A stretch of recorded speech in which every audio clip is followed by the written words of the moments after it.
और इधर उत्तराखंड में एलिवेटेड रोड का ब्लूप्रिंट तैयार हो चुका है। आपको बता दें, राजधानी देहरादून में बनेगी एलिवेटेड रोड। बिंदाल और रिसपना नदी पर यह रोड बनेगी। ट्रैफिक जाम की समस्या से निजात इससे मिलेगा। एलिवेटेड रोड बनने से लोगों को काफी ज्यादा निजात मिलने वाला है। जो ट्रैफिक की समस्या बनी रहती है उससे निजात मिल जाएगा। बिंदाल और रिसपना नदी पर ये एलिवेटेड रोड बनेगी जिसका ब्लूप्रिंट तैयार हो चुका है। और चलिए, अपडेट के लिए हमारे साथ सोनू लगातार बने हुए हैं। सोनू, इस रोड के जरिए ट्रैफिक जैम की जो समस्या है उससे कहीं ना कहीं राजधानी देहरादून में लोगों को निजात मिलेगी। ब्लूप्रिंट इसका तैयार हो चुका है, क्या अपडेट है? काम कब से शुरू किया जाएगा? देखिए, उम्मीद ऋषिका यही की जा रही है कि जल्द ही इसका काम जो है वो शुरू हो पाएगा, क्योंकि जो उत्तराखंड का लोक निर्माण विभाग है उन्होंने इसकी डीपीआर तैयार कर ली है और डीपीआर जो है वो एनएचएआई को सौंपी जाएगी, क्योंकि इसका जो निर्माण का कार्य है वो एनएचएआई करेगा।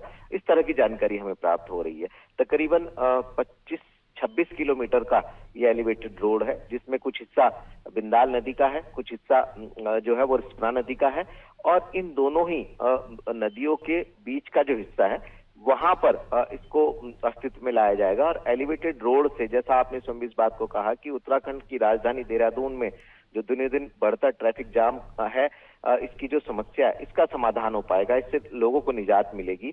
और इसके साथ साथ एक और भी पहलू है कि जो इस क्षेत्र में आएंगे जहां पर मकानों को नदी में जो मलिन बस्तियों के रूप में लोग निवास कर रहे हैं, उनका पुनर्वास कैसे किया जाएगा। करीबन 2600 के करीब ये ऐसे लोग भी हैं जिनको चिन्हित किया जा रहा है। और इसके साथ साथ जो विपक्षी दल हैं वो उन्होंने एक रोज पहले ही मुख्य सचिव को शिकायत पत्र भेजा है और उसमें उन्होंने ईमेल के माध्यम से ये कहा है कि ये कहीं ना कहीं जो विपक्ष इसमें कई सवाल खड़े कर रहा है। तो ऐसे में अब देखना होगा कि सरकार, राज्य की धामी सरकार और केंद्र की मोदी सरकार संयुक्त रूप से एनएचएआई और एनएचएआई के साथ साथ उत्तराखंड का लोक निर्माण विभाग कैसे इस पूरे के पूरे एलिवेटेड रोड को धरातल पर और कब तक उतार पाएगा, क्योंकि इससे कहीं ना कहीं लोगों को बढ़ती ट्रैफिक की जो समस्या है उससे निजात मिल पाएगी।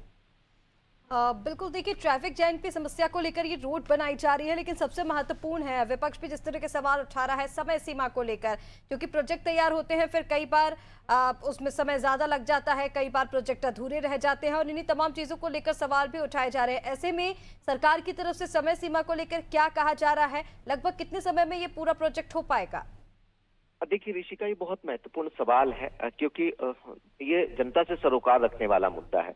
और ऐसे में जहां अभी हाल ही में मुख्यमंत्री ने जब केंद्रीय नेतृत्व से मुलाकात की थी तो अनुरोध किया था इसके लिए, और इसके साथ साथ मुख्यमंत्री स्वयं ही इस व्यवस्था को भी मॉनिटरिंग इसकी कर रहे हैं। तो ऐसे में ये माना जा रहा है कि जल्द से जल्द इस प्रक्रिया को और इसकी रफ्तार बढ़ाई जाएगी और इसको अस्तित्व में लाया जाएगा। हालांकि विपक्ष के जो नेता हैं वो हो सकता है कि इसमें एक सियासी नजरिए से सवाल खड़े कर रहे हों, लेकिन वास्तव में कहीं ना कहीं इसको विकास के एजेंडे में आप जोड़ सकते हैं। और जिस तरह से शासन के अधिकारी, जिस तरह से जिलाधिकारी और जिस तरह से दोनों विभागों के अधिकारी जो हैं इस कवायद में जुटते हुए नजर आ रहे हैं, उम्मीद ये की जा रही है, क्योंकि 6000 से ज्यादा करोड़ रुपए का ये पूरा का पूरा प्रोजेक्ट है। ऐसे में ये उम्मीद की जा रही है कि जो ये एलिवेटेड रोड का प्रोजेक्ट है जल्द ही धरातल पर उतारा जाएगा और इसका वास्तव में जो है उत्तराखंड की राजधानी की जो जनता है और यहाँ पर पहुंचने वाले जो पर्यटक है उनको लाभ मिल पाएगा।